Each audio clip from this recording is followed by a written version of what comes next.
Welcome to this lesson where we're going to take a look at DIY web design development versus hiring a professional for all or part of the process. So, okay, why is this quite an important subject? This is useful to sort of think this through before you get too far down the line. There's a few options to consider. You've probably already given this some thought already. But in this lesson, we're going to take a little bit more of a look at the various different options to help you make the right decision for yourself. Obviously, speaking to entrepreneurs setting up their businesses, wanting to do their websites, I've got a bit of a feel for the kind of things that are running through their mind in terms of the options. It is a little bit nerve-wracking, I think, for some people when they're sort of thinking this through, because they're wondering who can they trust, who in their network can help them if they don't have anyone in their network. How can they find someone reliable and helpful? All very, very valid questions. And so let's just break down some of the choices, see if this helps you get clarity as to what might be right for you. First things first, though, in terms of why it's important, I guess it is useful to have this sort of thing planned out in your mind, so that when you go forward to actually design, create, build, and then develop your website over the coming months and years, that you've got this sort of battened down a little bit, so that you've got things in place, plans and preparations, and in your mind you've got a bit of a strategy for how you're going to handle your website evolution, shall we say, as time goes by. Again, let's have a look at these kind of key options that you've got. So option number one is a web creation platform. What I mean by that is a sort of platform where you can basically sign up for it, and you essentially can just basically build your website without really having to know any or almost any code, usually no code actually these days if you don't want to do any coding whatsoever. So things like WordPress, Squarespace, Wix, etc., all really strong options out there in the marketplace. Again, no development knowledge, skills necessary, but with all of them, if you do know a little bit of development, it can sometimes help. But again, most people buying these products do not have any web development knowledge or skills, and that's absolutely fine. You may find you will learn a few little bits and pieces as you go along, but again, just the top level stuff. And we talked in the last lesson about why I've chosen WordPress, but that lesson was really the only lesson we were going to focus on WordPress. All these others, including this, are going to be platform independent, and so these options here are relevant whether you choose WordPress, Squarespace, Wix, or one of the many other options that are out there. But regardless of which one of these you choose, you've pretty much got three options to consider within that choice. So let's take a look at those. First of all, you could decide to do everything yourself and never call on the need for a developer. Now, if you're technically fairly savvy, or if you have a bit more time up your sleeve, or to be honest, if you have zero budget for engaging developers, although you can often get them at very competitive prices on places like Upwork.com. But if those things are true, then you may find that doing everything yourself is an option. For example, for myself, because I have a web design background and I have a little bit of development background as well in terms of web development. I also am a user experience designer, so I've been working in the digital space for quite a few years now. This one is good for me, and that's the route I've go down, and so far I haven't needed any extra help from a developer to get anything to work as I so wish. And the amount of time I've needed to do any development stuff myself has been, well, actually almost nil. Occasionally I've copied code from recommendations from other websites and pasted it in to get certain functionality to work as I wish. But I'm very comfortable to go to that level, and a lot of people probably could do that. But if you're, for example, not necessarily technically minded, or you don't necessarily have a lot of time to get into that side of things, then option B is another good option, because if you have a certain amount of time and you're reasonably tech savvy, then getting the developer just to jump in when you get stuck or when you've got something a bit more elaborate to try and do is another option. So you'll do most of it yourself. And again, as I say, using things like WordPress, the drag and drop functionality has been designed so that after a few weeks of getting to grips with how it all works, anybody could actually put together a web page. So you could find, and I think most people would find, that just having a developer help them for certain trickier aspects would be absolutely a good option. So you're sort of self-sufficient most of the time, but if something tricky comes up or something's really causing you a headache, you could reach out to the wide and rich, for example, WordPress community, or I know that these other platforms also have fairly big communities. You could reach out to those communities and you could source a developer just for that discrete job. And again, as I keep saying, upwork.com is a good place to go to and just paste the details of what you need to have done and let people come back to you with responses. And you can sort of then just take a bit of care and choose someone that you think looks good and get them to do the trickier thing for you.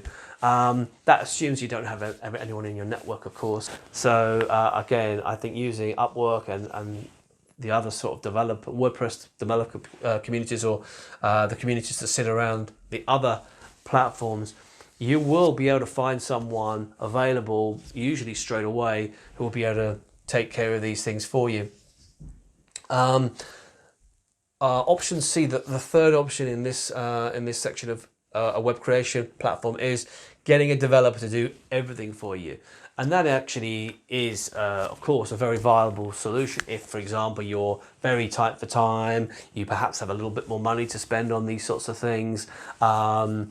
It's fairly understandable why someone would actually do that. And again, the same rules apply as to where you could source that, upwork.com, and the various other communities that sit around these different platforms. You'll find a developer, depending on what you need to have done, but for most things, readily available from around the world, obviously, and therefore, the exchange rate may or may not work to your favor in terms of getting a sort of a good rate to have the work done. Often doesn't matter how small or large the requirement is, you'll usually be able to find someone who'll help you from the global pool of talent. And so that is another option. Although it's a bit more of an expensive option and you're giving a little bit more control away to someone else to build everything for you. And that's something just to bear in mind. Personally, I like to keep more of an eye on, a bit more control on things myself on my own websites, and that's why I prefer A or B. But C, I really think a lot of people will, if you just take a bit more care about who you choose to do the work for you, you could definitely get it done quickly and a reasonable price. The second option here is the custom website route, where you'll get a developer to build it from scratch. So you're not dependent on any platform. It's purely built using, what is known as HTML, which is the code language for building web pages. So the advantages of that are you're not tied to any platform. You can host it wherever you want. You could use different developers to do different bits, or you could switch developers.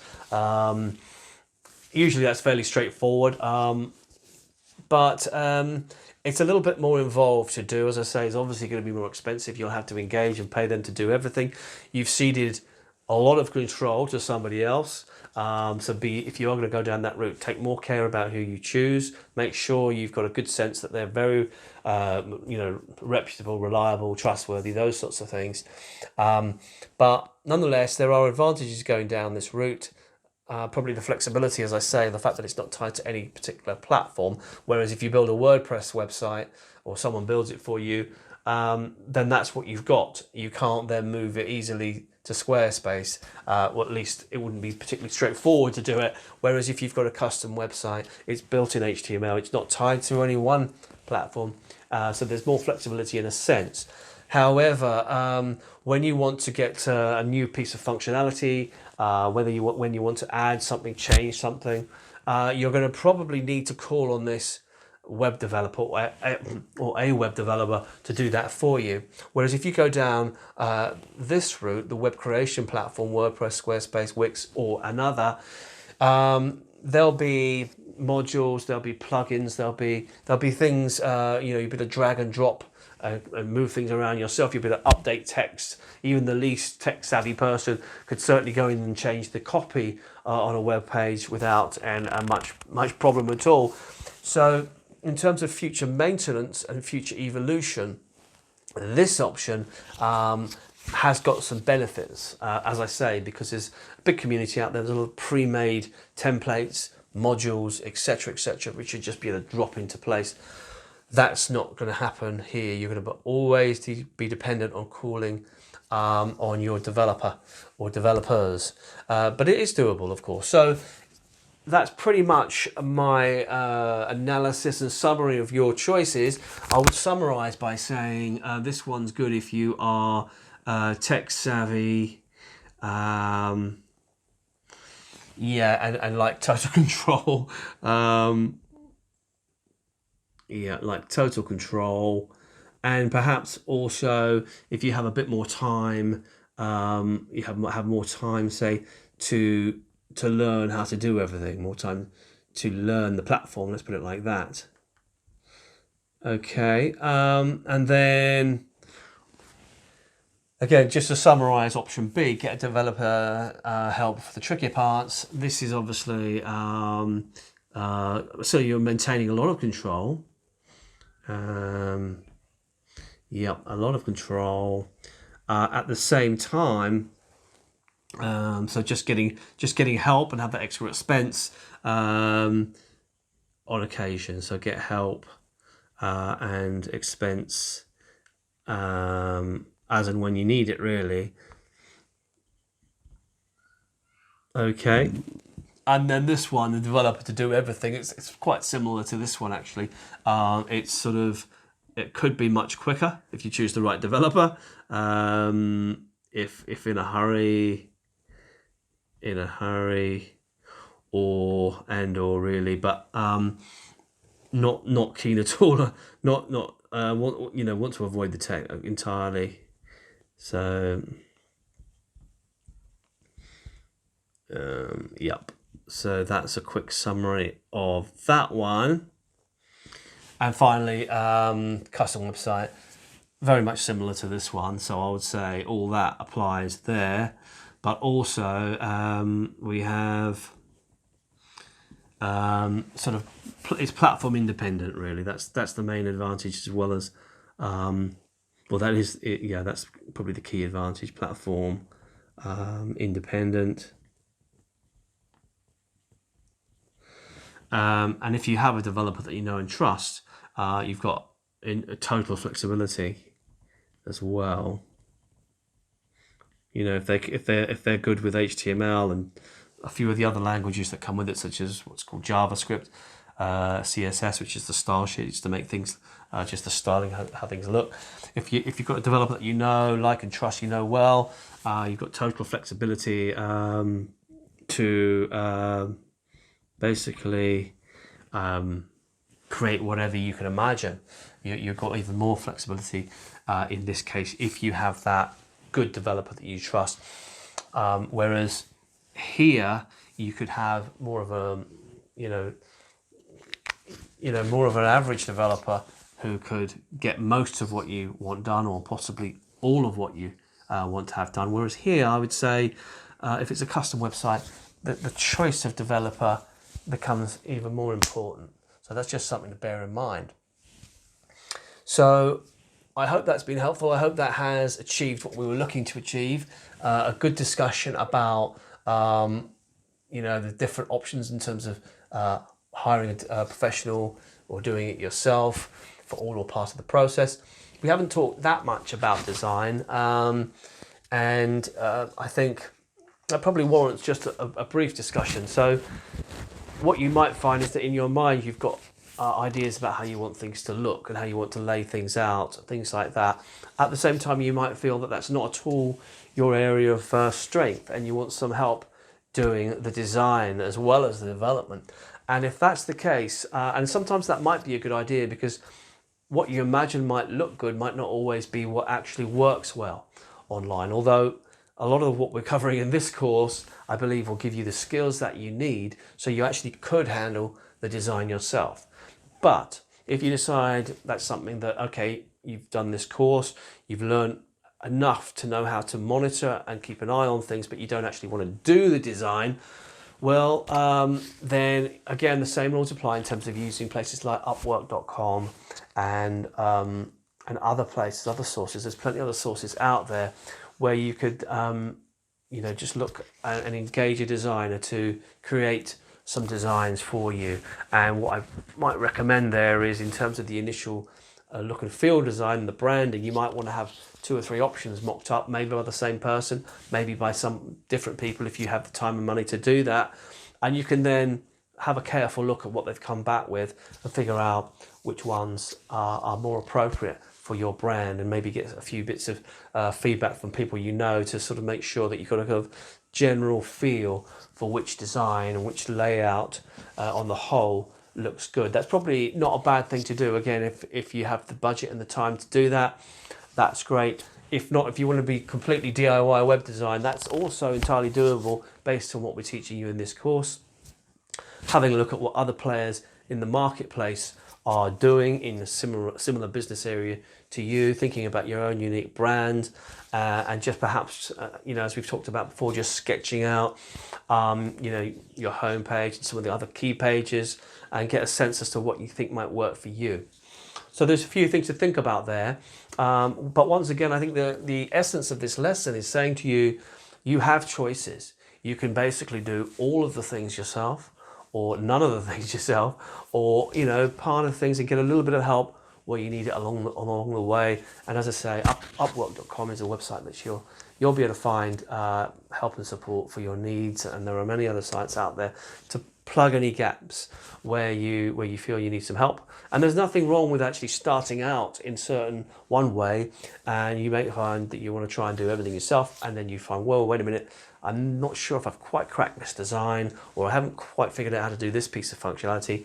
Off I go to Upwork or similar and get some help, or maybe you'll be talking to friends and looking at how YouTube can advise you on a specific piece, and then you hop back and again, either finish it off yourself or get the person you found on Upwork or similar to help things and finish things off for you. So you've got all choices. I think you shouldn't worry about it. Just think about what might be right for you, start out that route, and be ready to pivot if you find that you need to adjust your approach. I hope this has been a helpful lesson for you, and look forward to seeing you in the next one.